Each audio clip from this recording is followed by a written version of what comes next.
हरे कृष्णा सादर प्रणाम माता जी।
हरे कृष्णा। आप सभी का स्वागत है आज के सत्र में।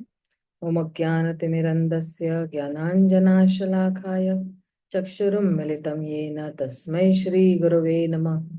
श्रीचैतन्यमनोभीष्टं स्थापितं येन भूतले स्वयं रूप कदा मह्यं ददाति स्वपदान्तिकम्। नमो विष्णुपदाय कृष्णपृष्ठाय भूतले श्रीमते भक्तिवेदांत स्वामिनिति नामिने।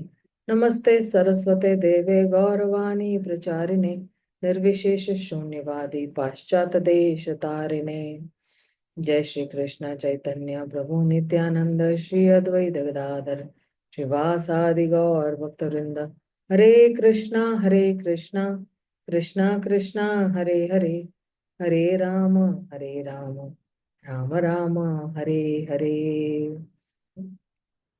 तो हम लोग जो है अ, राधा जो है, राधा रानी जो है, और राधा रानी के कुछ ऐसे क्या कहते हैं, अ, राधा रानी की कुछ जो गुण है वो थोड़ा बहुत चर्चा करने की कोशिश करेंगे आज हम। क्योंकि ये जो राधा तत्व है ये बहुत ही गुह्य तत्व है। और थोड़ा बहुत अगर हम राधा रानी को जान लेंगे तो अच्छा होगा।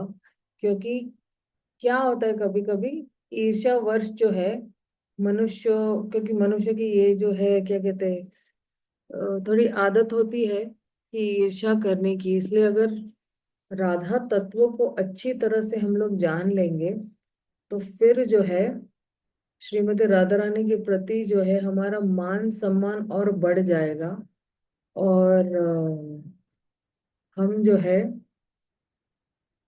अ, राधा रानी के प्रति जो है द्वेष भाव या ईर्ष्या भाव नहीं रखेंगे।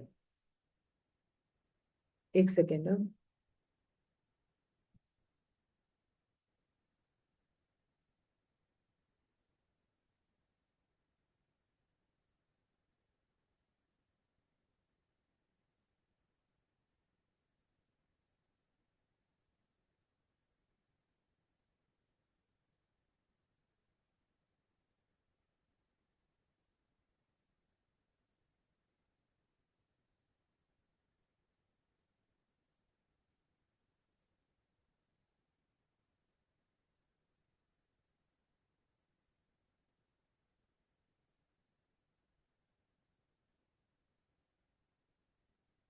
एक मिनट। यहाँ पे कुछ तो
हम्म।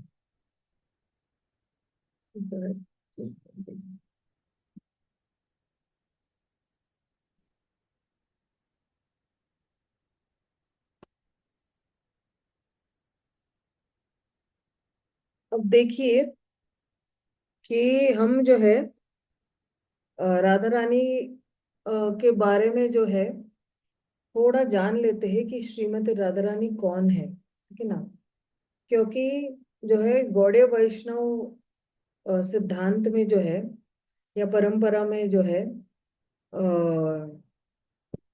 राधा रानी जो है वो भगवान की हल्लादिनी शक्ति जो है के रूप में जानी जाती है। और जितने भी हमारे छह गोस्वामी है और जो है इन लोगों ने जो है श्रीमती राधा रानी को जो है वो सबसे ऊंचा दर्जा दिया हुआ है। और राधा रानी के पास जो है पूर्ण शक्ति है। और मतलब वो कौन सी शक्ति है उसके पास कि वो कृष्ण को बहुत अच्छी तरह से जो है वो अ, अपने प्रेम के वश, प्रेम के जाल में या वश में कर सकती है वो। तो इसलिए जो है प्रभुपाद भी जो है कहते हैं कि अ, राधा रानी जो है केवल न केवल भक्ति है, लेकिन कृष्णा से ही निकली हुई है, कृष्ण का ही प्रतीक है वो। और भक्ति का प्रतीक है वो। और बाकी उसका जो प्रेम है कृष्ण के लिए, वो बाकी सारी भक्ति को वो जो है पार कर देता है, लांग देता है। अब राधा रानी की कुछ गुण है, और ये जो गुण है ये बहुत महत्वपूर्ण है। हालांकि राधा रानी के तो बहुत सारे गुण हैं, और गौड़े वैष्णवों ने जो है कुछ ही गुण जो है राधा रानी के बताए हुए हैं। तो उसमें से जो है वैसे तो राधा रानी के 25 दिव्य गुण है, और लेकिन सबसे जो महत्वपूर्ण गुण है कि जैसे राधा रानी महाभाव स्वरूपिणी है। महाभाव स्वरूपिणी मतलब क्या कि राधा रानी जो है वो सर्वोच्च भाव स्वरूपिणी है, मतलब उसकी मूर्ति है या प्रतीक है।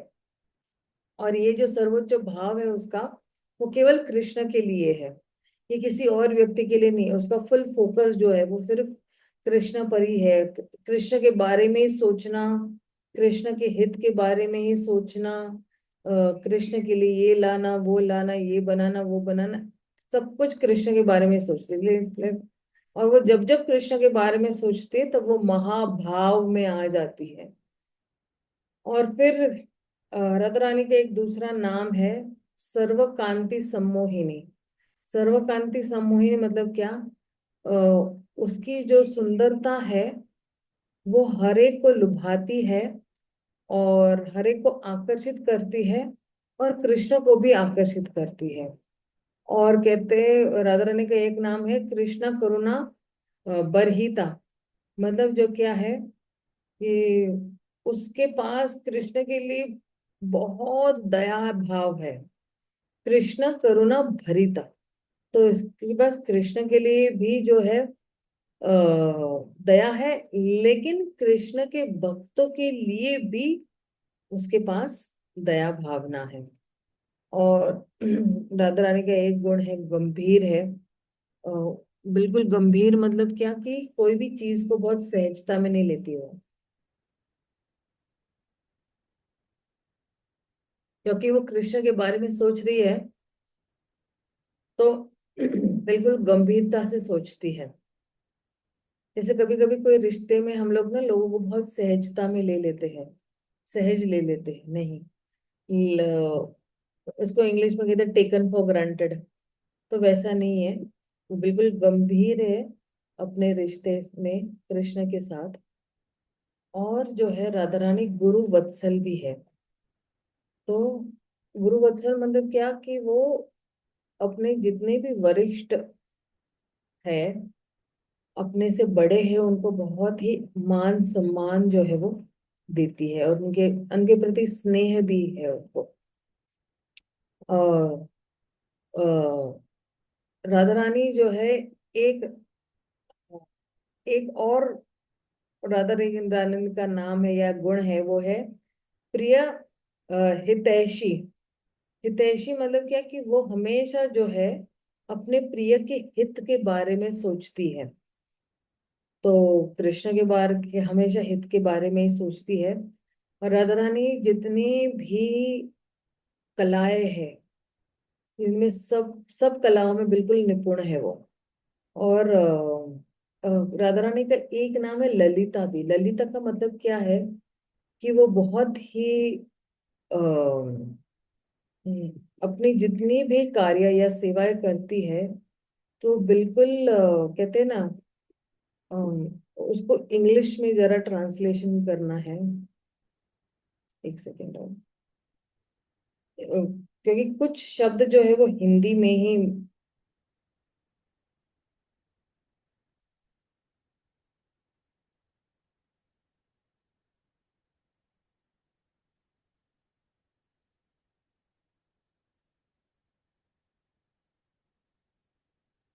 हम्म। ललिता का मतलब है कि वो आकर्षक है और सुंदर भी है ना। और अपनी सारी जितनी भी सेवाएं करती है, उन सारी सेवाओं को बहुत अच्छी तरह से, बहुत निपुणता से करती है, ये ललिता का मतलब है। और आप देखना कि राधा रानी का जो प्राकट्य है, पुराना में एक्चुअली कथा आती है कि एक दिन विश्वभानु महाराज जो है, राधा रानी के जो है पिता जो है, जो रावल में उस वक्त रह रहे थे, तो वो लोग वो यमुना के तट पर जब गए एक बार दोपहर का स्नान करने के लिए, क्योंकि देखिए ब्राह्मण होते हैं ना, तो ब्राह्मण जो होते हैं वो त्रिसंध्या करते हैं, सुबह 6 बजे, दोपहर को 12 बजे, और शाम को 6 बजे, इस तरह से। तो यमुना के तट पर उन्होंने जो है एक सुनहरा रंग का कमल का फूल देखा, और वो तैर रहा था, है ना, पानी पर। और वो कमल का फूल ऐसा चमक रहा था मानो जैसे कि तो हजारों हजारों सूर्य चमक रहे हो, इस तरह से चमक रहा था। तो तुरंत ही जो है वृषभानु महाराज जो है वहां पे गए, और जब वो उस कमल के फूल के नजदीक आए, तो उन्होंने एक बहुत ही सुंदर सी जो है बालिका देखी वहां पे। और वो बालिका भी जो है अपने शरीर से जो है वो तेज फेंक रही थी, और उन कमल की पंखुड़ियों के अंदर। और उसी वक्त जो है ब्रह्मा जी आते हैं और आकाशवाणी करते हैं और कहते हैं कि कि तुम जो है वृषभानु के पूर्व जन्म के बारे में बता रहे हैं, कि तुम पूर्व जन्म में जो है वृषभानु और उनकी जो पत्नी है, बहुत उन्होंने तपस्या किया था कि जो है आप जो है अ, अ, राधा रानी को या विष्णु को, जो लक्ष्मी जी है, अपनी पुत्री पाने के लिए। तो ब्रह्मा जी ने विश्वभानु जी से कहा कि ये जो छोटी बालिका है, ये जो है ये लक्ष्मी का ही उद्गम है, मतलब लक्ष्मी से ही आई हुई है, मतलब उसका ही स्तोत्र है। और जो है तुमने इसकी बहुत अच्छी तरह से मतलब उसको अच्छी तरह से उसका लालन पालन करना चाहिए। तो फिर ब्रह्मा जी ने जो वृषभानु से कहा कि अ, अ, तुम जो है इसका अच्छा ध्यान रखना। और फिर ब्रह्मा जी ने जो है उस छोटी सी बालिका को जो है वृषभानु जी के जो है हाथों में जो है वो दे दिया, और वृषभानु जी बहुत ही खुश हो गए थे। और फिर वो अपने घर लौटे उस बालिका को लेके। अब जो है कीर्तिदा माता जी जो वहां पे घर पे है, तो वो जैसे ही छोटी बालिका को देखते हैं, तो तुरंत ही, क्योंकि वो बालिका जो है उसका तेज जो है वो हजारों हजारों चंद्रमाओं की जो रोशनी है, वैसे दे दीप्यमान था उसका जो शरीर, और जो कांति थी वो। और बहुत ही कीर्तिदा माता जी जो है वो बहुत ही आनंदित हो गई, और उसने बहुत सारे नाना प्रकार के जितने भी विधि विधान है उसका जो है चालू कर दिया। उसने हजारों गायें जो है ब्राह्मणों को दान में दे दी। तब जो है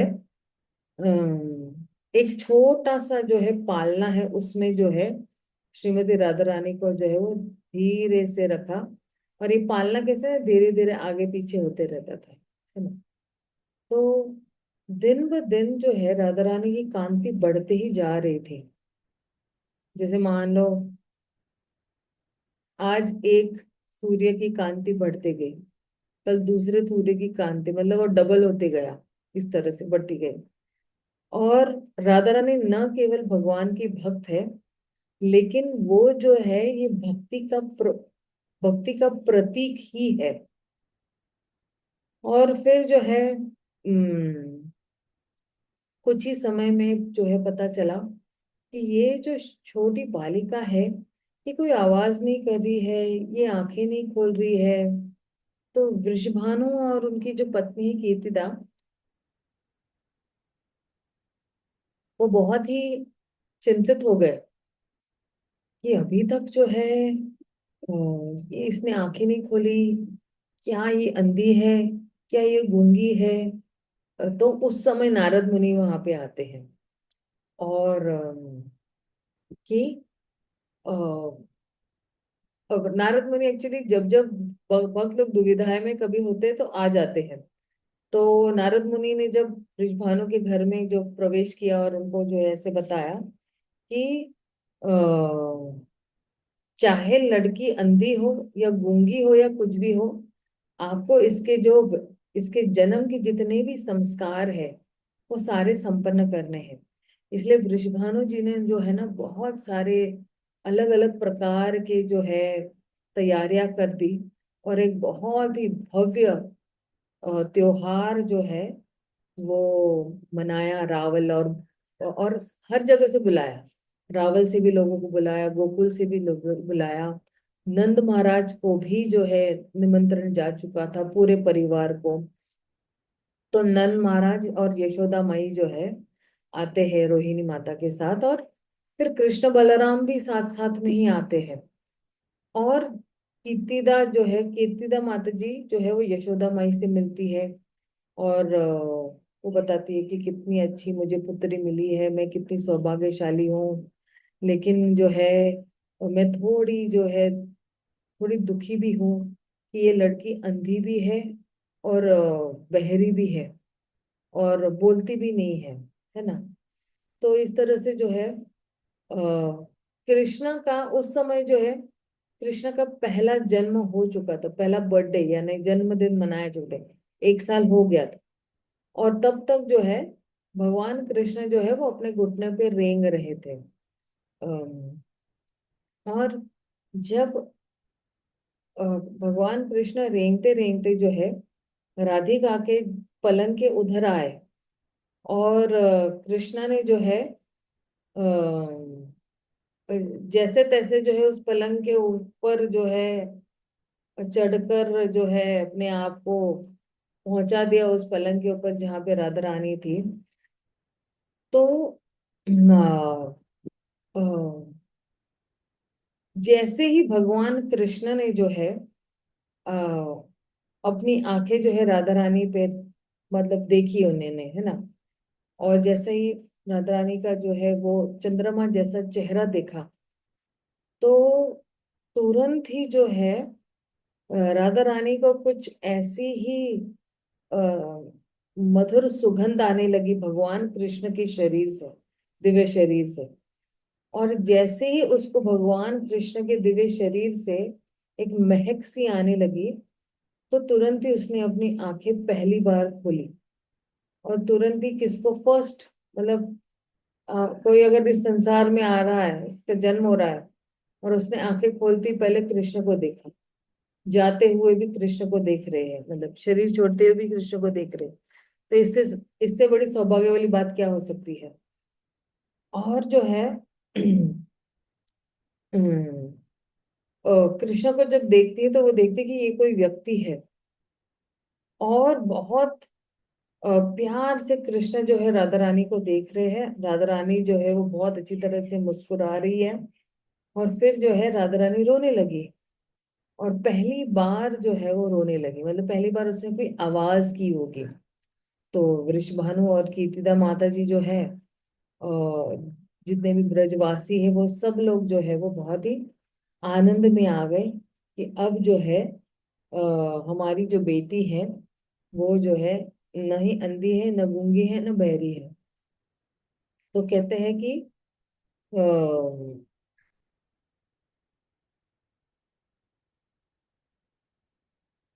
राधा रानी की जो जो आंखें हैं, और उन आंखों से जब वो निहारती है भगवान को या देखती है, तो भगवान के हाथों में से जो बांसुरी है वो भी छटक कर नीचे गिर जाती है, और उनका जो मोर पंख है वो भी गिरना शुरू हो जाता है, और उनकी जो उत्तरी है वो भी जो है वो नीचे गिर जाती है। तो कहते हैं कि अ, कब मुझे ये मौका मिलेगा कि मैं भी श्रीमती राधा रानी की सेवा कर सकूं। तो ये जितनी भी लीलाएं हैं राधा और कृष्ण की, ये अलग अलग लीला है। मतलब राधा और कृष्ण की वैसे तो बहुत सारी अनंत लीलाएं हैं जो आध्यात्मिक जगत में चलती रहती, वरना नवीनता नहीं रहेगी। हर रोज सिर्फ झूलन की ही लीला नहीं होती है, हर रोज कोई नौका विहार नहीं होती है। वैसे अनंत अनंत लीलाएं चलती रहती है आध्यात्मिक जगत में। तो ये जितनी भी दिव्य लीलाएं हैं, ये केवल जो है कुछ कथाएं नहीं है, लेकिन इनमें एक गहरा जो है आध्यात्मिक महत्वपूर्ण छुपा हुआ है, कि इन दोनों के बीच में, राधा और कृष्ण के बीच में शुद्ध प्रेम कैसा है, वो एक्चुअली दर्शा रहा है इन लीलाओं के माध्यम से। और जैसे कुछ, अगर हम कुछ लीलाओं के बारे में चर्चा करें, तो जैसे मान लो कि राधा और कृष्ण जो है वो भांडीर वन में मिलते हैं, और गर्ग संहिता में कहते हैं कि जब राधा और कृष्ण की जब आंखें मिलती है तो वक्त वहीं पे ठहर जाता है। अब जो हम लोग ने ना बॉलीवुड मूवीज में भी सुना है, वक्त ठहर जाएगा तुम मिलोगे, कुछ तो ऐसे ऐसे बोलते रहते वो लोग। राइट, पहले हम लोग ने बॉलीवुड मूवीज बहुत देखते रहते थे, तो उसमें भी बताते हैं ना। तो ये लोगों को कहाँ से मिल रही है ये प्रेरणा कि वक्त ठहर गया, वक्त रुक गया? तो ये यहीं से आ रहा है। भौतिक जगत आध्यात्मिक जगत का प्रतिबिंब है, तो वक्त रुक जाता है। और कृष्णा अपनी जब बांसुरी बजाते हैं, तो तुरंत ही राधा रानी जो है वो मोहित हो जाती है और खिंची खिंची चली आती है। तो ये जो है, जब राधा कृष्ण जब भांडीर वन में मिलते हैं वक्त रुक जाता है, तो ये लीला जो है ये यही एक्चुअली दर्शा रही है कि दोनों के बीच में जो है एक शाश्वत कनेक्शन है, और जो है दोनों के बीच में एक आध्यात्मिक प्रेम उमड़ के आ रहा है एक दूसरे के लिए। और फिर जैसे नौका विहार लीला है, तो जब जो है यमुना में जो है भगवान जो है एक ना नाविक का रूप लेते हैं, और जो है जितनी भी है गोपियां है सखियां है उनको इस पार से उस पार नाविक लगाते हैं या कृष्ण लगाते हैं।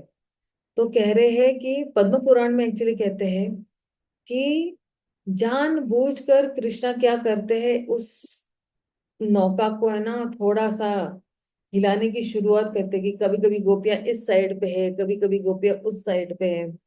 और कहते हैं कि जब एक साइड से दूसरे साइड जब ले जा रहे हैं, तो ये कहते हैं, ये जितनी भी कहते हैं ना उसकी जो लहरें हैं वो बहुत तेज कर देते हैं।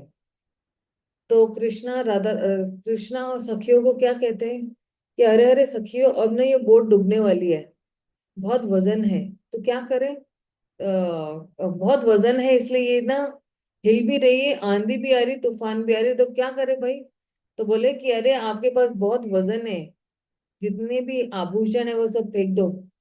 तो गोपियां क्या करती है, सारे अपने आभूषण निकाल के फेंक देते हैं। अभी अगर हमें कोई बोलेगा कि अरे बहुत हैवी हो गया, आभूषण निकाल के फेंक दो, तो हम करेंगे क्या? नहीं करेंगे। लेकिन उन्होंने सब आभूषण, बोले नहीं नहीं, अभी भी जो है बोट जो है बहुत वजन है, ये बहुत हिल रही है, मतलब इसमें बहुत वजन है, ये डूब जाएगी वरना। तो बोले क्या करें? तो फिर जो है बोले अपने दुपट्टा जो है सर पर लिया हुआ वो फेंक दो, वो फेंक दिया। बोले अपने वस्त्र भी फेंक दो, वो भी निकाल के फेंक दिए। तो बोले कि आपके जो सर बालों में जितनी भी है ना डेकोरेशन रहता है वो भी निकाल के फेंक दिया। तो आप सोचिए, गोपियों का समर्पण भाव इस नौका विहार में बताया जाता है कि किस तरह से जो है राधा, गोपियां और कृष्ण के बीच में एक प्रेम है। और गोपियां बिल्कुल कृष्ण में भरोसा कर रही है कि कुछ भी हो जाए हम डूबेंगे, कृष्ण हमें डूबने नहीं देंगे, कृष्ण हमें संभाल लेंगे। इतना विश्वास है कृष्ण पे कि जो है कभी कभी हम लोगों को किसी पे भरोसा नहीं होता है, राइट। तो लेकिन गोपियों को बहुत भरोसा था भगवान पे।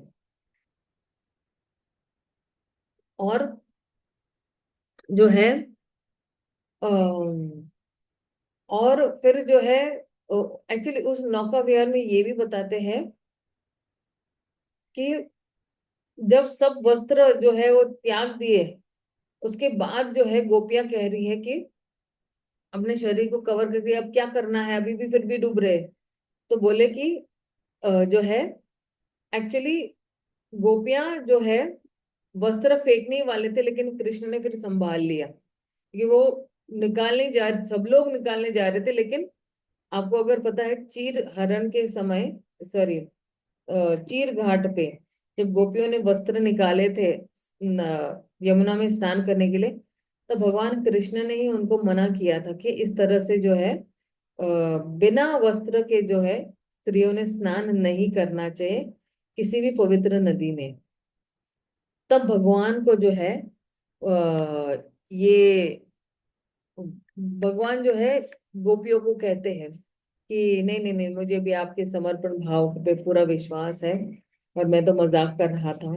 तो दोनों में भगवान है ना ऐसी परिस्थितियां लेकर आते हैं जिसमें जो है इन दोनों का प्रेम, गोपियों का प्रेम, कृष्ण का प्रेम, राधा रानी का प्रेम जो है वो और बढ़ता ही जाता है एक दूसरे के लिए। एक और कथा आती है जहाँ पे जो है राधा रानी ने जो है कृष्ण की बांसुरी चुरा ली। और कृष्ण पीछे पीछे दौड़ रहे, राधा आगे आगे दौड़ रही है।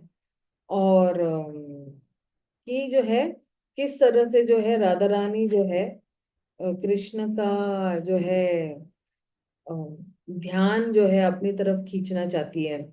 इसमें एक और कथा आती है कि एक दिन जो है गोपियों ने कहा कि इस वृंदावन वन की वृंदावनेश्वरी ईश्वरी कौन है ना। तो फिर जो है वो लोग मतलब जो है सोच रहे थे, ये गोपियां अपने आपस में ही सोच रहे थे। तो फिर जो है इतने में जो है कृष्ण वहां पे आते हैं।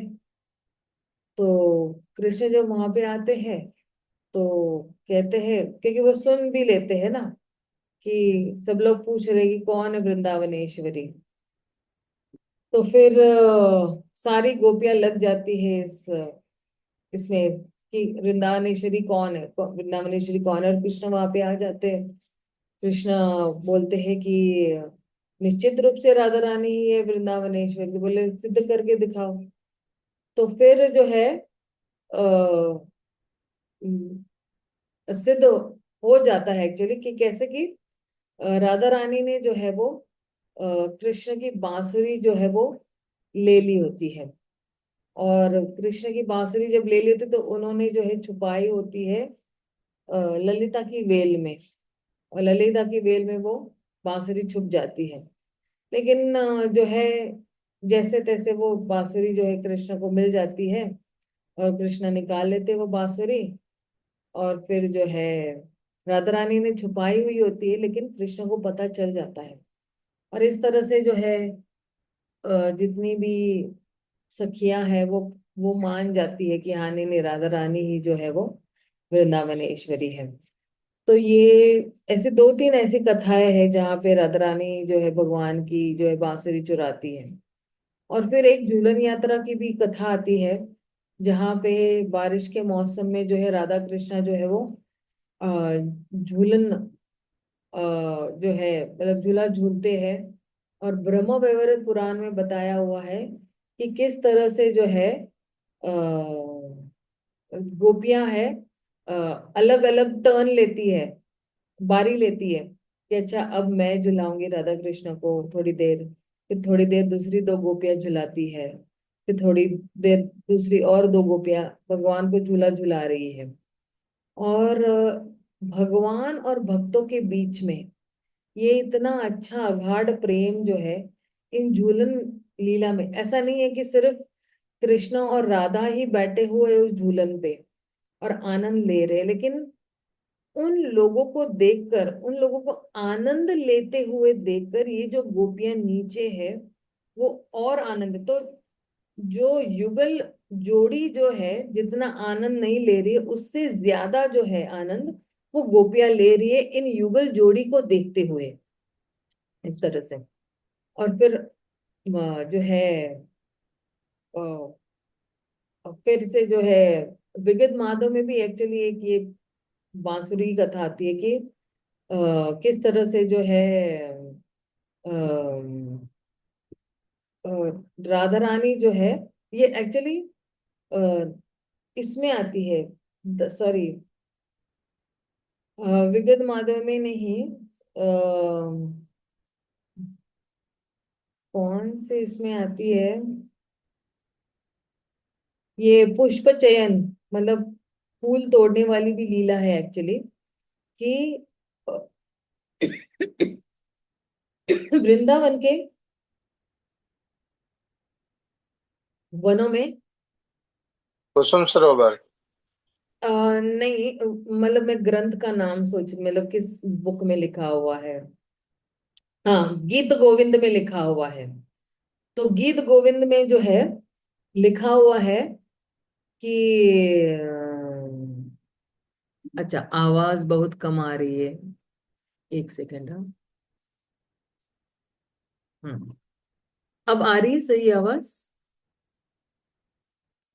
ठीक है। नहीं माता जी।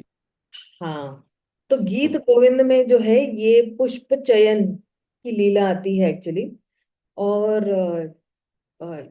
वृंदावन के वन में जो है जब राधा कृष्ण जो है वो बहुत खेल खेल में जो है वो फूल तोड़ने की जो है स्पर्धा करते रहते हैं, और एक दूसरे को जो है वो मालाएं पहना के जो है एक दूसरे को पसंद करने की कोशिश कर रहे हैं।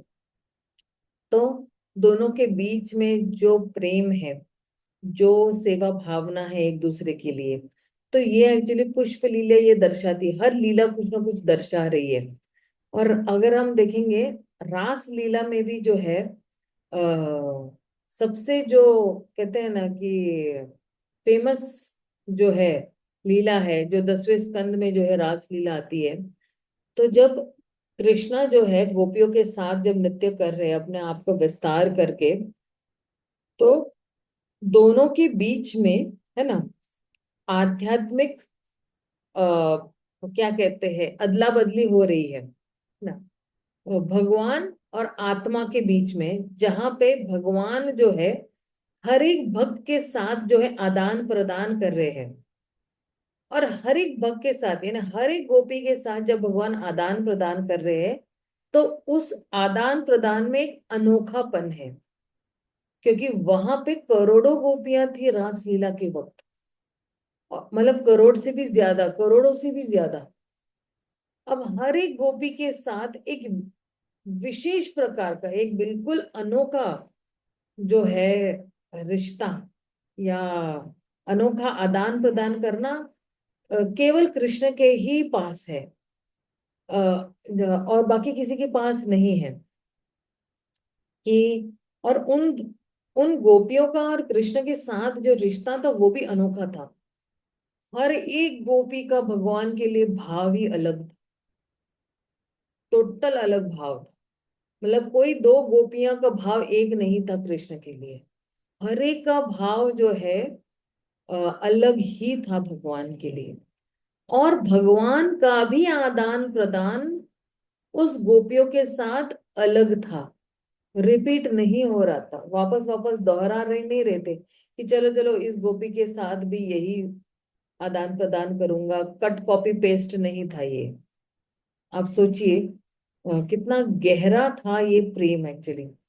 और जब जो है कुरुक्षेत्र में भी जो है, जब राधा रानी जो है कृष्ण को मिलती है बहुत लंबे विरह के बाद, तो ये विप्रलंब भाव को दर्शा रहा है।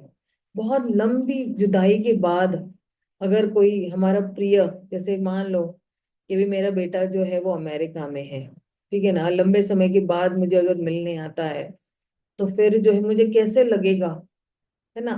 तो बहुत लंबे समय तक मैंने देखा भी नहीं है उसको, और वो आ रहा है तो मुझे बड़ी खुशी होती है फिर। उस तरह से जो है चैतन्य चरितामृत में ही लिखा हुआ है कि राधा रानी जो है कि कहते हैं कि राधा रानी के भाव इतने गहरे हैं कि जो है वो कृष्णा का जो रथ है वो वापस खींचने की कोशिश कर रही है वृंदावन, उनके खुद के हाथों से।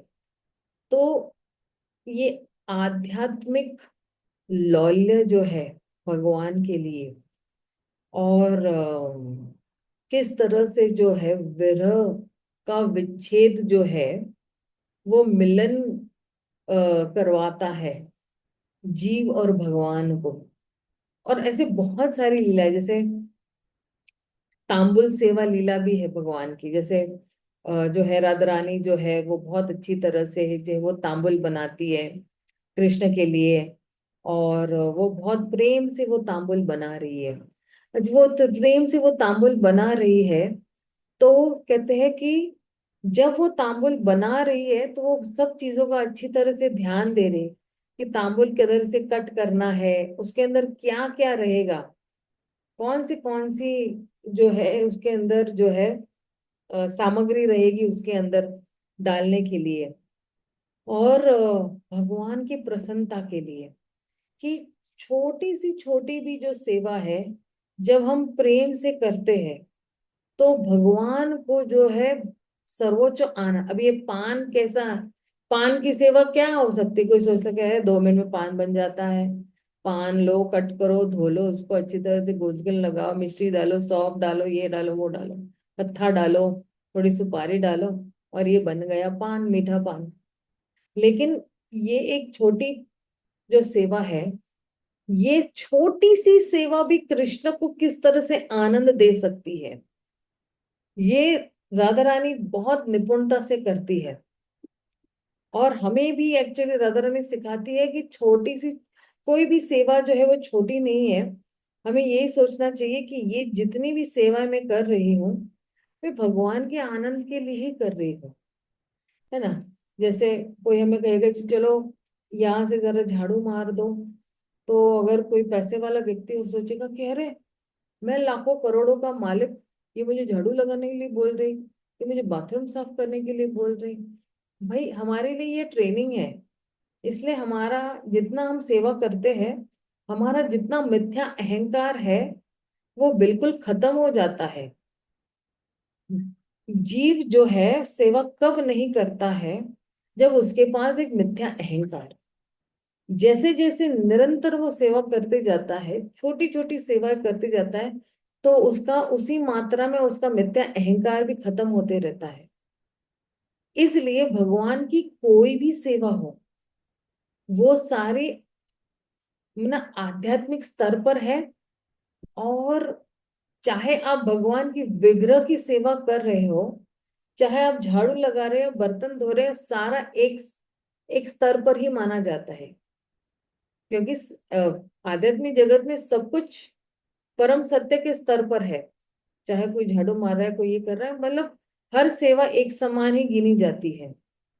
चाहे कोई वास्तव में राधा कृष्ण के सामने जो है उनको झूला झूला रहे हैं, या राधा कृष्ण को कुछ खिला रहे हैं, और बैकग्राउंड में अगर कोई सेवा कर रहा है, सामने नहीं है कोई लेकिन बैकग्राउंड में उसने कुछ बनाया हुआ है, वो भी गिना जाएगा उसी सेवा में, उसी महानतर सेवा में गिना जाएगा।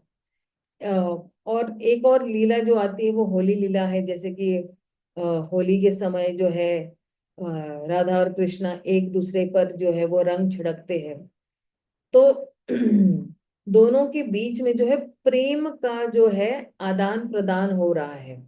दोनों क्या अदला बदली कर रहे हैं, अपना प्रेम का अदला बदली कर रहे हैं कि कि ये एक्चुअली ना होली की जो लीला है ना वो क्या बता रही है पता है, कि जितने भी हमारे आध्यात्मिक रिश्ते हैं इनमें जो है वो मान सम्मान नहीं होना चाहिए, फॉर्मेलिटी नहीं होनी चाहिए, बिल्कुल घनिष्ठता होनी चाहिए, कि हम बिल्कुल हक से बोल सकते किसी को आपको ये करना ही करना है और वो व्यक्ति कर भी लेगा।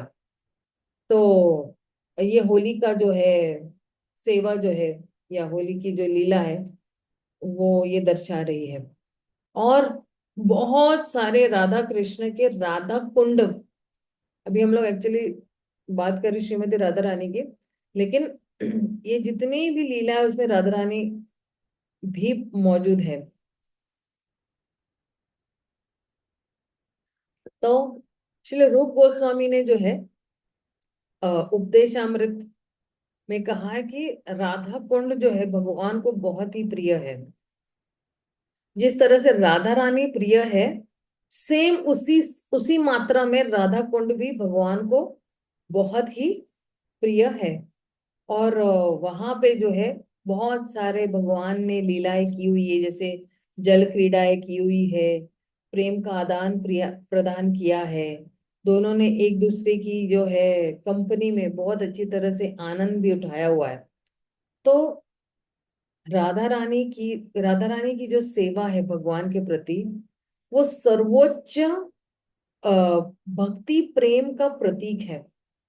और राधा रानी यही जो है स्टैंडर्ड, स्टैंडर्ड को क्या कहते हैं हिंदी में, स्तर, यही स्तर जो है हम सब भक्तों के लिए जो है वो दर्शा रही है कि ये जो है भक्ति का स्तर होना चाहिए।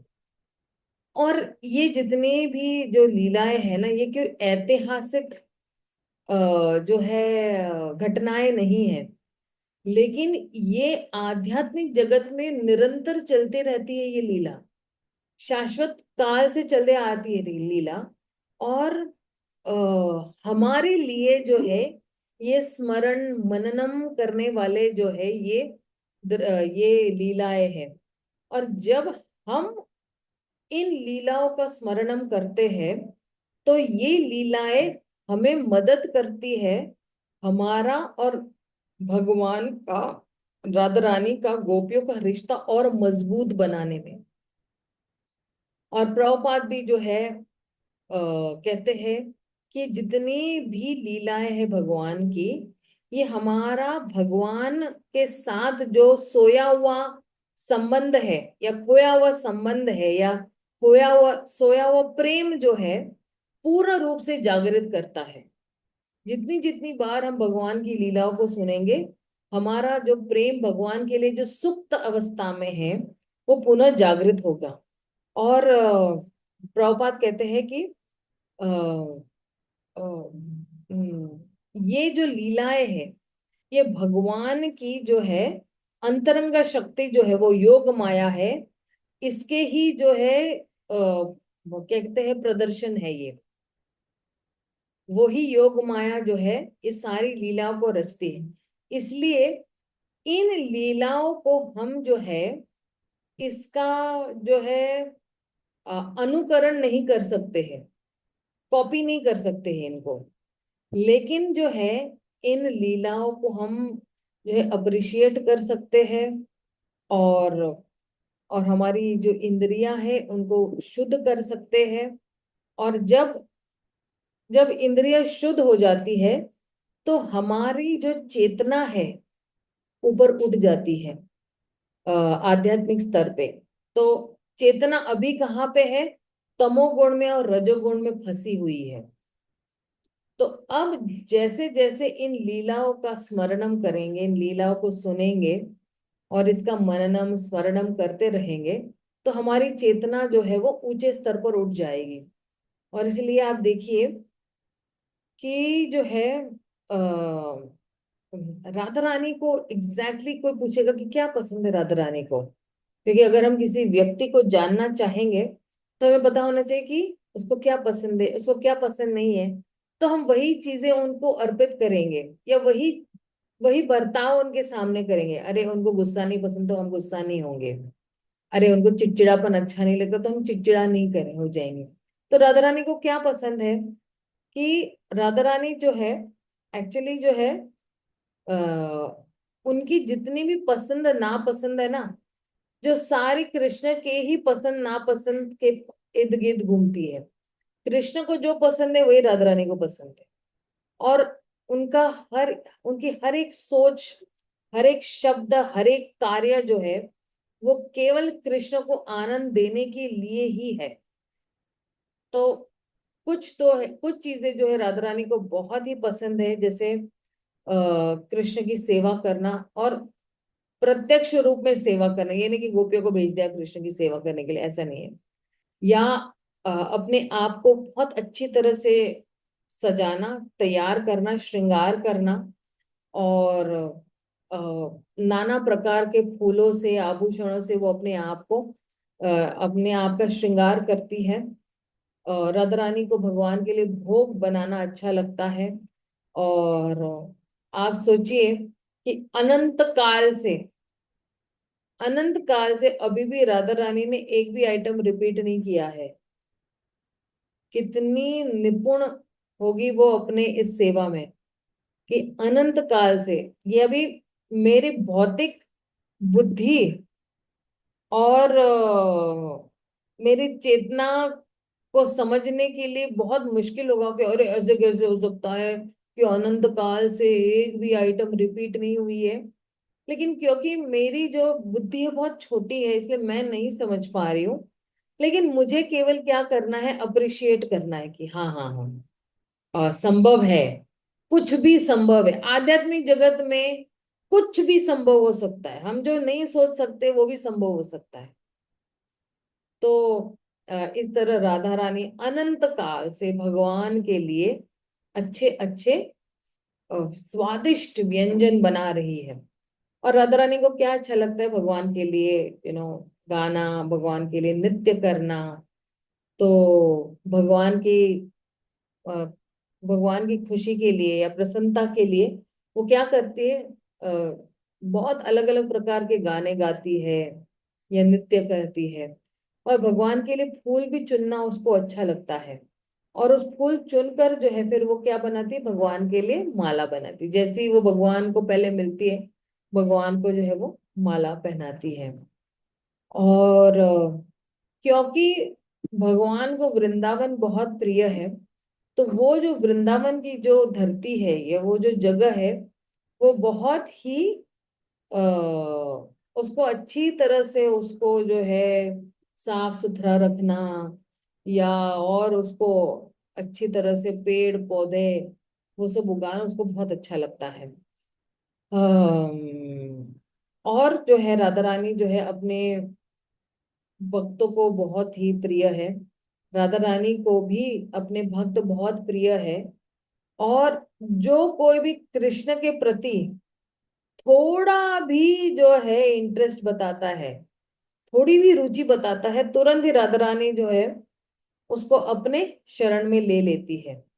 इसलिए राधा रानी का केवल रुचि क्या है, कृष्ण को खुशी देना या आनंद देना। और वो उसको संतुष्टि कब मिलती है, जब भगवान आनंदित होंगे, तब उसको वो संतुष्टि मिलती है। तो आप देखिए कि राधा रानी किस तरह से जो है अपनी सेवा जो है भगवान के प्रति करती है। मतलब उस सेवा का स्वभाव क्या है ना।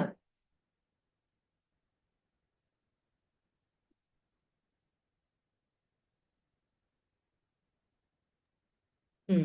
हरे तो कृष्ण माता जी। हरे कृष्ण प्रभु जी। माता जी, एक बात इसमें ये भी कहा जा सकता है कि राधा रानी बनी ही कृष्ण के आनंद के लिए। परफेक्ट, सही समझ है प्रभु जी। उस मतलब बनाया गया ही कि भगवान की आनंद के लिए। प्रकट ही हुई है कि भगवान को आनंद देने के लिए। जैसे ना और भगवान आत्मा राम है। हाँ अ, जी, हाँ जी। भगवान आत्माराम है, आत्माराम यानी स्वयं से संतुष्ट है, स्वयं संतुष्ट है। लेकिन फिर जो है लीला के लिए जो है कोई एक दूसरा व्यक्ति तो होना चाहिए ना। और ये जितनी भी लीला है ये हमारे उद्धार के लिए है, भगवान के खुद के आनंद के लिए नहीं। क्योंकि अगर भगवान आत्माराम है तो फिर उनको किसी की जरूरत नहीं है। लेकिन भगवान को भी प्रेम चाहिए, तो फिर वो कहाँ से आएगा? अपने स्वयं की अंतरंग शक्ति से ही। जो हल्लाद देना है, जो आनंद देना है वो भगवान को, वो काम श्रीमती राधा रानी कर रही है प्रभु जी। ठीक है ना? कुछ और कहना चाहते थे प्रभु जी? कि माता जी ऐसा भी है कि जीव जितमान के ही अंत है, वो भी आनंद ढूंढते हैं, तो वो भी आनंद, जो वो आनंद भगवान से बिछड़ के ये भौतिक जगत में ढूंढते हैं, तो यहाँ तो वो आनंद मिलता नहीं है। हम्म। आनंद उनको भगवान से ही मिलता है। तो भगवान कहते हैं कि भाई सभी सारे पूरा से आनंदित होता है, लेकिन मैं भी तो किसी से आनंदित होऊंगा। करेक्ट तो वो करेक्ट। है राधा रानी। सही सही है प्रभु जी, सही है। ऐसा है। अब कुछ कुछ ऐसे गुण हैं राधा रानी के, जो अ, राधा रानी की जो सेवा है कृष्ण के लिए, वो सर्वोच्च है। मतलब उसको मतलब ना, और हम सब भक्तों के लिए एक जो है स्टैंडर्ड है, या हम सब भक्तों के लिए एक क्या कहते हैं, मैंने उदाहरण है। उदाहरण है, उदाहरण भी है, और एक स्टैंडर्ड को क्या कहते हैं हिंदी में, मुझे ना थोड़ा ट्रांसलेशन करना पड़े। अस्तर अस्तर। हाँ, स्तर। हाँ, हम्म। ये कौन सा स्तर होना चाहिए, मतलब भक्ति का स्तर या सेवा का स्तर क्या होना चाहिए, और सेवा करते वक्त वो स्तर क्या होना चाहिए। जब राधा रानी कृष्ण के लिए सेवा कर रही है, तो वो सेवा का स्तर क्या होना चाहिए, हम सब भक्तों के लिए एक उदाहरण प्रस्तुत कर रही है श्रीमती राधा रानी। तो एक तो है निस्वार्थ भावना, है ना। तो राधा रानी का जो प्रेम है भगवान के लिए, वो बहुत ही निस्वार्थ प्रेम है। मतलब उसकी कोई पर्सनल या निजी कोई इच्छा नहीं है, और वो केवल जो है भगवान कृष्ण की ही आनंद के बारे में सोचती है। और वो अपने आनंद के बारे में नहीं सोचती, उसको कितना भी कष्ट हो कोई प्रॉब्लम नहीं, मैं कष्ट सहन करने के लिए तैयार, लेकिन कृष्ण को आनंद मिलना चाहिए। तो वो ऐसी ऐसी सेवाएं करती है जहां पे सिर्फ कृष्ण को आनंद देने वाली सेवाएं है। मुझे उस सेवा से आनंद मिले ना मिले, मुझे उससे कोई मतलब नहीं है, लेकिन कृष्ण को आनंद मिलना चाहिए। अब और गहराई क्या है उसकी सेवा की, कि अ, मतलब जैसे मान लो किसी प्रेम का, जैसे एक पूरा सागर है, और सागर में जो है नीचे बिल्कुल ऊंधा जाएंगे, नीचे एक, उसको क्या कहते हैं, तट होता है ना नीचे, बॉटम, जो सबसे नीचे वाला। तो वो जो प्रेम है राधा और कृष्ण का, उसमें कोई बॉटम ही नहीं है। तो हम बोलेंगे गहरा गहरा गहरा जा रहा है, लेकिन बॉटम ही नहीं है, मतलब वो नीचे का हिस्सा ही नहीं है। जैसे अगर आप ये ग्लास देख लो, तो ग्लास की गहराई कितनी है, कि यहाँ तक ये इसकी गहराई है ना, और ये यहाँ तक ही है इसकी गहराई। लेकिन आप सोचिए उनका प्रेम ऐसा है कि इसका नीचे का जो हिस्सा है वो है ही नहीं। तो आप सोचो सागर। अनंत कह सकते हैं माता जी। हाँ अनंत कह सकते हैं, अनंत। हाँ, अनंत अनंत, राइट राइट राइट प्रभु जी। तो मतलब वही उस प्रेम के सागर की कोई गहराई, मतलब कि तट ही नहीं है नीचे, उसमें बॉटम ही नहीं है ना। इसलिए कोई नाप ही नहीं सकता कि कितना गहरा है इन दोनों का प्रेम। तो ये जो है राधा रानी का प्रेम है भगवान कृष्ण के लिए। और राधा रानी एक सेकंड के लिए भी भगवान का स्मरण किए बगैर नहीं रह सकती है। वो हमेशा भगवान की ही सोच में रहती है। हर क्षण उसके अस्तित्व का जो है वो कृष्ण के प्रति समर्पित है, हर क्षण। तो ये सब हमारे लिए एक उदाहरण प्रस्तुत कर रही है राधा रानी की, और बहुत ही अपनी सेवा में निपुण है। कि जितनी भी 64 प्रकार की कलाएं हैं वो उसको भी पार कर जाती है भगवान की सेवा करने के लिए। और राधा रानी जो है पूर्ण तरह से शरणागत है भगवान के प्रति, कि जो है भगवान की जो इच्छा है वो उसके प्रति शरणागत है। जो भगवान को अच्छा लगेगा वही वो करेगी। अब आप सोचोगे कि अरे भगवान की क्या इच्छा है हमें कैसे पता चलेगा, या फिर जो है राधा रानी को किस तरह से पता चल रहा होगा कि ये भगवान की इच्छा है। तो जब आप सतत किसी व्यक्ति का मननम कर रहे हो, आप सतत किसी व्यक्ति के बारे में सोच रहे हो, तो आप उसके मन और हृदय की बात जान लेते हो, इतना तो हमारे में जो है वो अधिकार आ जाता है। आप सतत जिस व्यक्ति के प्रति निष्ठा रखते हो, प्रेम रखते हो, शरणागति रखते हो, तो आपका सीधा संबंध जो है उस व्यक्ति की चेतना के साथ, हृदय के साथ जुड़ जाता है। अब उस व्यक्ति के मन में और हृदय में क्या है आप बिल्कुल तुरंत ही जो है जान लेते हो या भांप लेते हो। उस व्यक्ति के कभी बोलने से पहले भी, उसके सोचने से पहले भी हम उस व्यक्ति को प्रेम करते तो उसका मन जो है, अब मन क्या सोचने वाला है, अब सोचिए क्या गति है। अब कृष्ण का मन क्या सोचने वाला है ये राधा रानी को पहले ही पता चल जाता है। इतना घनिष्ठ रिश्ता है राधा और कृष्ण का कि भगवान अभी क्या सोचने वाले हैं ये भी राधा रानी को पता चल जाता है पहले से ही। गुरु क्या सोचने वाले हैं, गुरु के मन में क्या है, ये एक शरणागत शिष्य को ही पता चलेगा कि अब मेरे गुरु महाराज का मन ये है, अब मेरे गुरु महाराज ये चाहते हैं, अब मेरे गुरु महाराज वो चाहते हैं।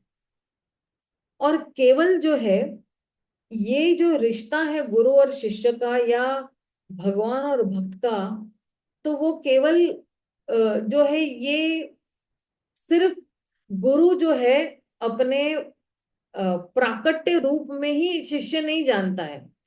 गुरु जब अप्रकट हो जाते हैं तभी भी जो है, क्योंकि देखिए गुरु तो एक व्यक्ति है ना, उस एक गुरु जो है एक आत्मा है, और आत्मा जो है वो शाश्वत है। तो आत्मा के अंदर भी हमें पता है कि मन, बुद्धि और अहंकार है, चेतना है।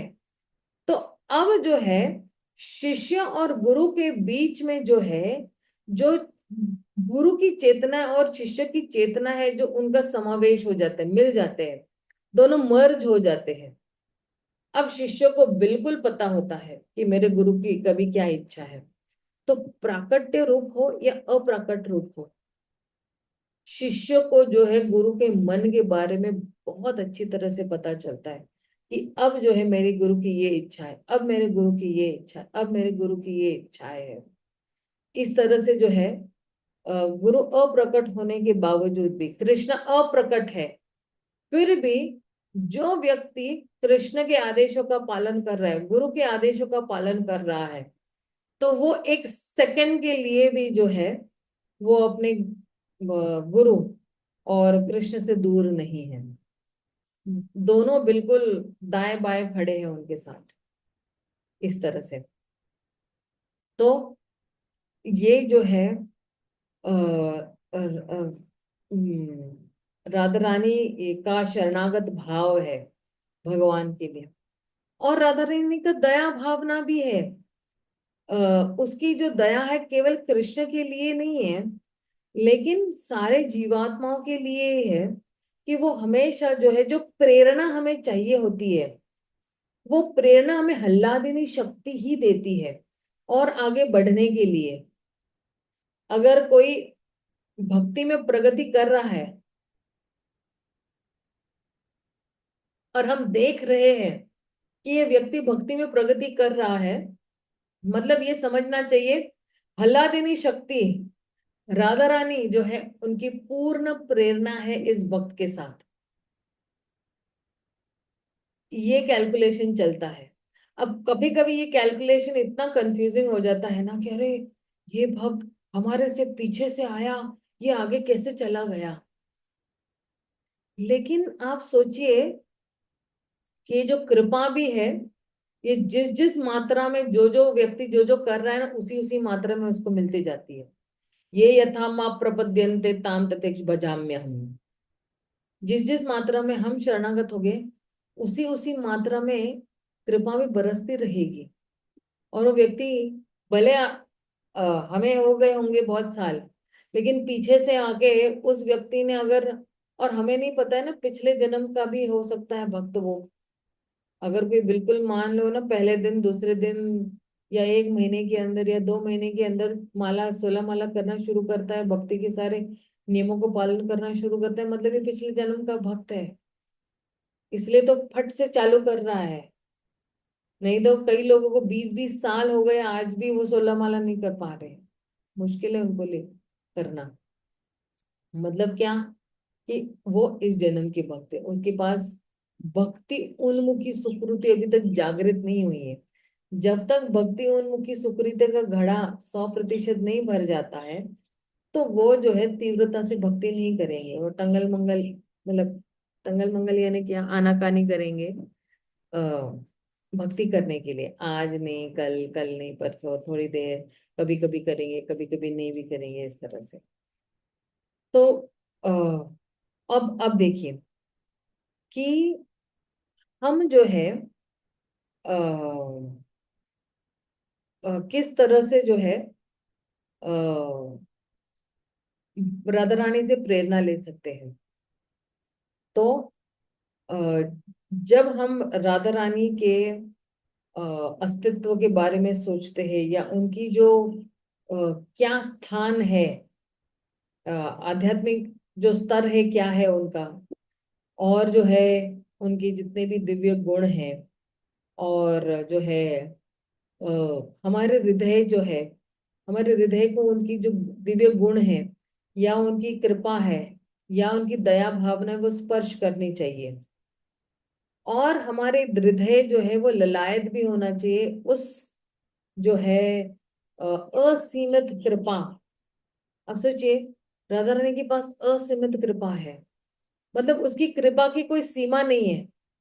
जिस तरह से उनकी प्रेम की कोई गहराई नहीं है, उनकी गहराई को नाप नहीं सकते, उसी तरह राधा रानी की जो कृपा है, उसकी कोई सीमा ही नहीं, वो नाप भी नहीं सकते कि कितनी कृपा मिली इस व्यक्ति को।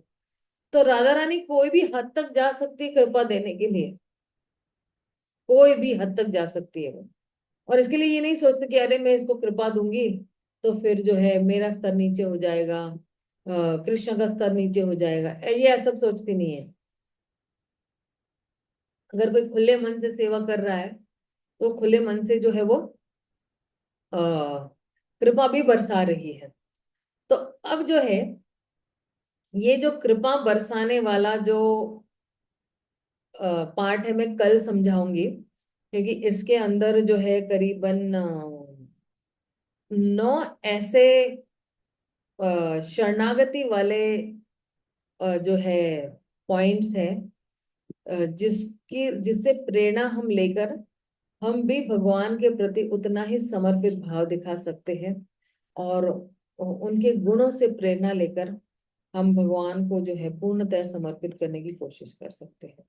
अगर किसी का कोई प्रश्न है तो आप पूछ सकते हैं, मैं अपनी वाणी को यही विराम देती हूँ।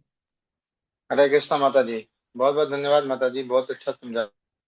लेकिन माता जी एक बात है मेरे को, उसमें मेरे को कि जैसे कोई भी व्यक्ति चाहे जैसे राधा रानी सेवा करती हैं, तो अक्सर हम लोगों ने पढ़ा है कि जैसे मान लीजिए कोई व्यक्ति रहता है, उसका नौकर है, वो राजा के स्तर पे आएगा तो ही राजा की सेवा कर पाएगा ना।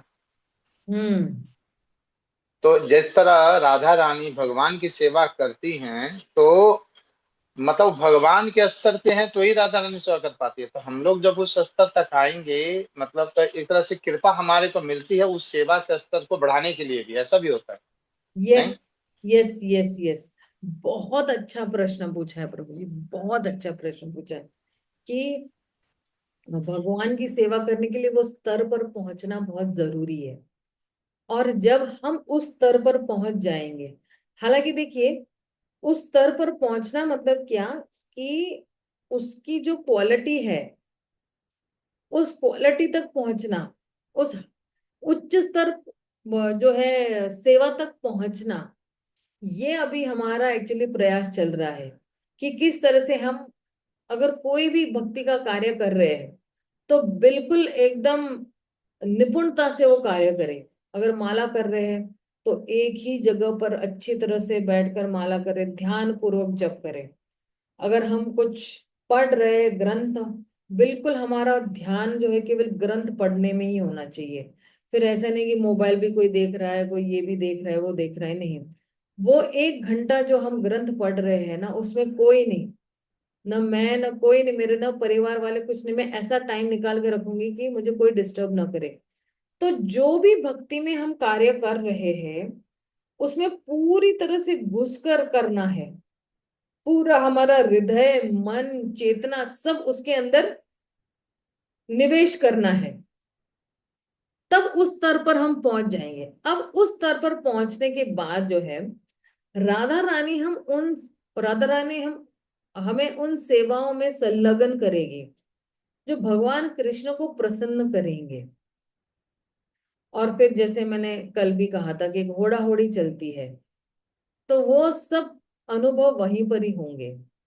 वो यहाँ पे कुछ आभास मात्र हो सकता है, कुछ उसका प्रतिबिंब भी मिल सकता है यहाँ पर, लेकिन वो स्तर पर पहुंचने के लिए यहाँ पे हमें बहुत त्याग देना है।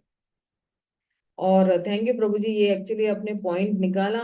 मतलब मेरे लिए भी मुझे ऐसे लगा कि ये एक क्या किसको कहते हैं, अलार्म है, घंटी है कि नहीं नहीं, ये सेवाएं जो करनी है हम जैसे ना कुछ कुछ चीजें जिसमें मुझे इंटरेस्ट नहीं होता है ना, तो मैं वो मन लगाकर नहीं करती हूँ। जैसे मैं ना क्रिएटिव पर्सन नहीं हूँ। क्रिएटिव मतलब क्या, कुछ क्रिएटिविटी करना है तो मुझे होता माता जी, सभी के भाव अलग अलग है ना। हाँ, और सब जैसे आप सोचेंगे सर सेवा में होगा, होगा नहीं। हम ऑलराउंडर नहीं हो सकते ना। जैसे मैं नहीं हो इन सकते। सेवाओं में एक्सपर्ट हूँ और पूर्ण हाँ, पर्टिकुलर चीजों में है। 100% एक्सपर्ट, मैं ये भी नहीं कहूंगी। लेकिन कुछ चीजों में मुझे ऐसा लगता है कि मुझे इंटरेस्ट है। जैसे अभी हम लोग चंदन यात्रा की सेवा कर रहे हैं। हमारे यहाँ पूना में चंदन यात्रा के वक्त जो है अभी सारी जितनी भी चैतन्य चरितामृत की लीला है, हम वो उसको पुतले है या सीनरी है, इस तरह से हम दर्शा रहे भगवान के अल्टर के सामने। वो मैं आपको पिक्चर भेजती हूँ, मैं आपको समझ में आएगा। रोज एक नई लीला हो रही है, भगवान के नाम संस्कार की लीला है, या दही चिड़ा पानी हाटी जो है महोत्सव का लीला, पानी हटी में होता है नित्यानंद प्रभु। हाँ नित्यानंद महाप्रभु का, या फिर जो है अद्वैत आचार्य जो है भगवान को पुकार, शांतिपुर। तो वो वाली लीला है किसी ने दर्शन, अभी 21 दिन यही चल रही है। तो हमारे ग्रुप को जो है हम लोग ने वो शिवानंद सेन और छोटा सा जो कुत्ते का पिल्ला है ना, वो वाली हम लोग ने लीला लिया। अब उसमें जो है मैं जो हूँ उस लीला के बारे में अच्छी तरह से जानती हूँ। मुझे पता भी है कि क्या क्या लगने वाला है, कि चलो भगवान बैठे हैं, केले के पत्ते लगने वाले, फ्लोरिंग लगने वाले, उसके लिए चार्ट पेपर लगने वाला है। उसमें जो है वो 3D ही फ्लोरिंग जो है वो चेक्स का है, काला और गोरा टाइल्स है उनमें। तो वो मुझे सब पता है, लेकिन करने के टाइम पे ना वो मेरा इंटरेस्ट है ही नहीं करने के लिए। मुझे लगता है कि अरे नहीं, मुझे नहीं करना है मुझे, क्योंकि ऑफकोर्स अगर एक ग्रुप है तो ग्रुप के अंदर जो है बहुत सारी चीजें हैं कि लड़कियां मुझ पे ही निर्भर है, सारी सामग्री मुझे ही लानी है। बाजार बार बार दौड़ दौड़ के फेविकॉल खत्म हो गया, चार्ट पेपर खत्म हो गया, कुछ कपड़ा लाना है, कुछ फोम लाना है, या कुछ रुई लानी है। हम लोग ने एक कुत्ता भी बनाया हुआ है, लड़कियों ने मिलकर इतनी अच्छी तरह से एक छोटा सा कुत्ते का पिल्ला भी बनाया हुआ है। भगवान जिस व्यास आसन पर बैठने वाले लड़कियों ने वो व्यास आसन भी बनाया हुआ है, इतना बढ़िया। और जमीन पर बैठकर जितने भी फल फूल खाने वाले हैं लड़कियों ने वो भी बनाया। अब मुझे अगर ये सब बोलो तो मैं नहीं कर पाऊंगी ये, लेकिन आपके वाक्य से मुझे ऐसे लगा कि नहीं, मुझे अभी हर चीज में जो है अपना पूरा हृदय डालना पड़ेगा अच्छी तरह से।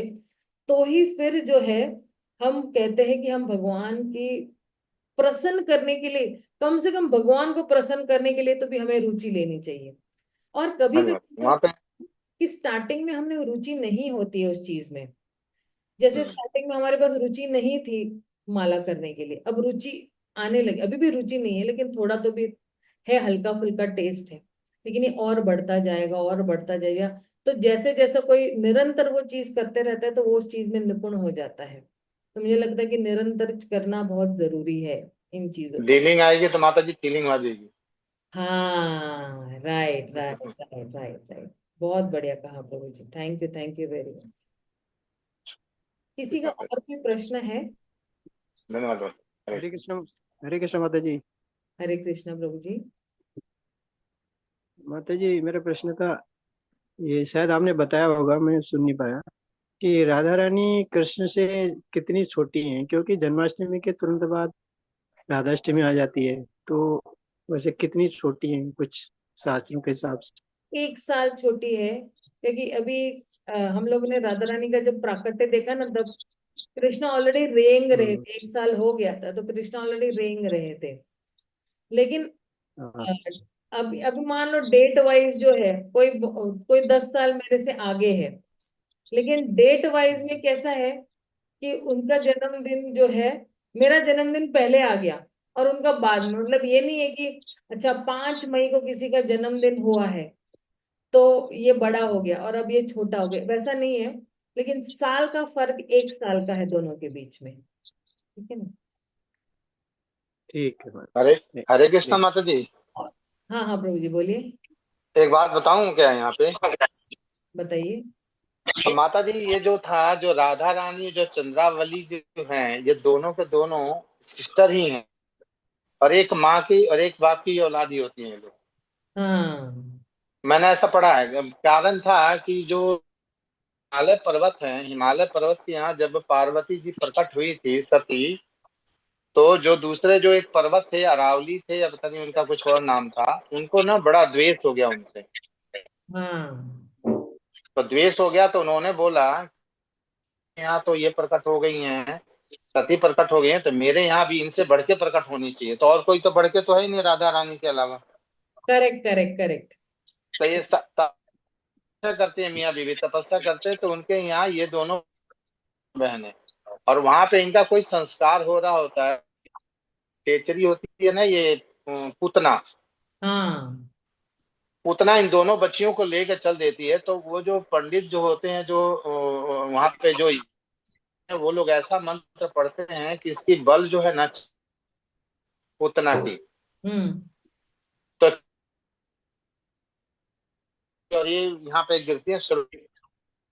हाँ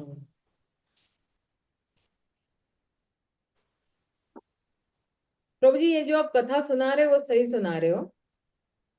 हाँ जी, हाँ जी।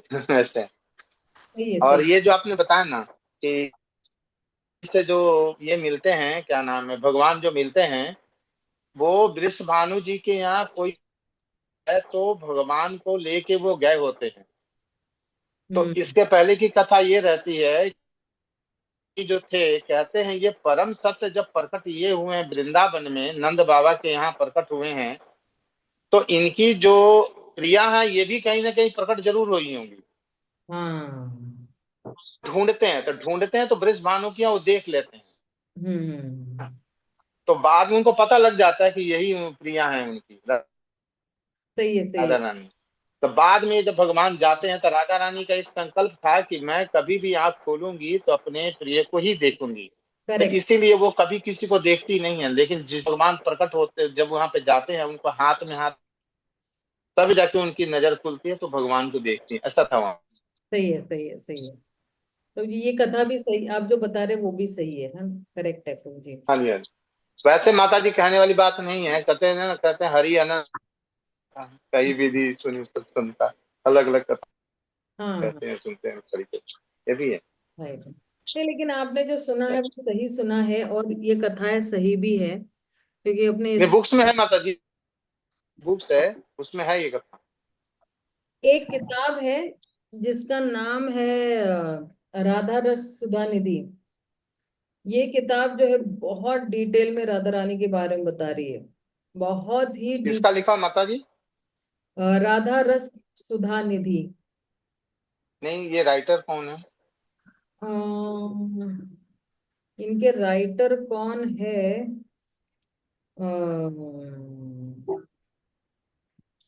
मेरे ख्याल से नारायण महाराज जी नहीं, प्रबोधानंद सरस्वती ठाकुर है इसके राइटर। ठीक है माता जी, मैं ढूंढूंगा इसके लिए। ये आपको कहाँ मिलेगा मैं आपको बताती हूँ, बनखंडी के उधर है ना, तेरा खंबा, उधर ही मिलेगा आपको ये किताब। मैं ढूंढ लूंगा माता जी, मैं उधर जा देख लूंगा। हाँ हाँ हाँ। बहुत बहुत धन्यवाद आपका ये बताने का। राधारानी के बारे में इतना कुछ डिटेल में जो है पता चल जाएगा। मतलब अगर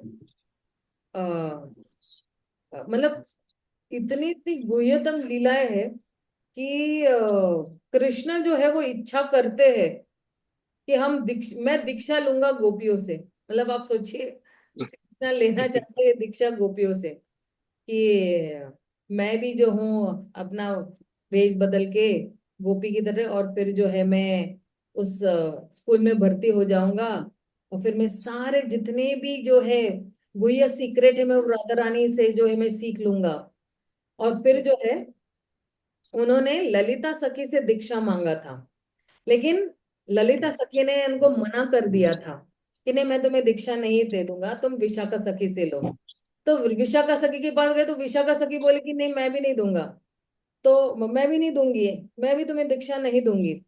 और वो कहती कि नहीं मैं, क्योंकि विशाखा सखी जान गई कि ये कृष्ण है, तो विशाखा सखी कह रहे मैं किसी पुरुष को जो है वो दीक्षा नहीं दूंगी, क्योंकि पुरुष लोग जो होते हैं वो बहुत ही चंचल होते हैं। जब वो दीक्षा प्राप्त करते हैं तो वो बहुत ही उनको अहंकार आ जाता है। माफ कीजिएगा, मतलब ये जो है मेरे शब्द नहीं नहीं नहीं, ठीक है माता जी, ठीक है। और जब उनको पास कोई शक्ति मिल जाती है गुरु से, तो फिर जो है वो दूसरा सबको है ना बिल्कुल निम्न स्तर पर देखना शुरू कर देते हैं। तो शुरू शुरू में तो वो अपने आप को जो है शिष्य कहते हैं, लेकिन बाद में वो अपने आप को ही गुरु मान बैठते हैं। इसलिए विशाखा सखी बोलती है कि नहीं नहीं नहीं, मैं तुम्हें कभी जो है दीक्षा नहीं दूंगी, क्योंकि तुम जो है वो बहुत ही अहंकारी व्यक्ति हो। और जो है पुरुष लोग जो होते हैं वो हमेशा जो है वो एक स्पर्धिक छलिया होते हैं, स्पर्धा करने वाले और छल भी करते हैं। इसलिए जो है वो लोग जो है मान सम्मान और पूजा लाभ प्रतिष्ठा के लिए कुछ भी कर सकते हैं। तो फिर कृष्णा को लगा कि अरे मैं फिर कहाँ से मुझे शिक्षा मिलेगी और दीक्षा मिलेगी, कि व्रजमंडल में कौन मुझे जो है अपना शिष्य स्वीकार करेगा, और बिना दीक्षा के तो जो है मैं कुछ रस मिलेगा ही नहीं मुझे। तो फिर जो है उन्होंने जो है गोपियों को बुलाया कात्यायनी व्रत करने के लिए, और किस तरह से जो है पूर्णमासी जो है वो योग माया है उन जो है उनको जो है दीक्षा दिया। और फिर उनको लगा कि नहीं नहीं मुझे भी जो है गुरु चाहिए, जैसे गोपियों के पास भी गुरु है। तो फिर जो है मुझे जो है पहले दीक्षा लेनी है, और फिर जो है मुझे राधा रानी से पहले शिक्षा लेनी है, फिर मैं दीक्षा लूंगी। तो फिर जो है इस तरह से जो है अम, अ, वो भगवान इच्छा करते हैं कि मुझे दीक्षा लेनी है। मतलब बहुत, अभी आप सोचिए ना ये रोमांचक जितनी अच्छी लीलाएं है ये, कि भगवान की भी इच्छा है कि वो दीक्षा ले। सोचिए। अच्छा ये कौन है, आदिसुत प्रभु कुछ तो कर रहे हैं मेरे ख्याल से स्क्रीन पे। तो ऐसी ऐसी कुछ लीलाएं हैं ये राधा। रोचक है, क्लास बहुत रोचक हो रही है। अच्छा, अच्छी बात है। सही है। चलिए, धन्यवाद माता जी, हरे कल कृष्ण और दे रोचक धन्यवाद। बन जाएगी। कल ठीक है माता जी, ठीक। एकादशी नहीं है ना कल? कल एकादशी ही है माता जी, कल हाँ तो फिर एकादशी है, कल नहीं परसों होगी बुधवार। क्लास, बहुत क्षमा चाहती हूँ, क्योंकि एक्चुअली क्या होता है कोई एकादशी नहीं, के दिन थोड़ी ज्यादा मालाएं करते हैं हम लोग, इसलिए फिर थोड़ा समय। चलिए कोई बात नहीं माता जी। तो हम शुक्रवार को मिलते हैं फिर। शुक्रवार को भी शायद नहीं मिलेंगे, मैं बताती हूँ क्यों। नहीं, शुक्रवार को मिलेंगे, शुक्रवार को मिलेंगे, ठीक है ना। शनिवार ठीक, को तो वैसे ही छुट्टी है, लेकिन हमारी स्कूल को ठीक है, छुट्टी होती है शनिवार रविवार। ठीक। हरे माता जी राम प्रणाम। कृष्ण पाद जय गौर भक्त ठीक है, हरे कृष्णा, ठीक सादर है। प्रणाम माता जी, धन्यवाद माता जी। कविराज गोस्वामी की जय, चैतन्य चेतामृत, हरे कृष्णा हरि बोल।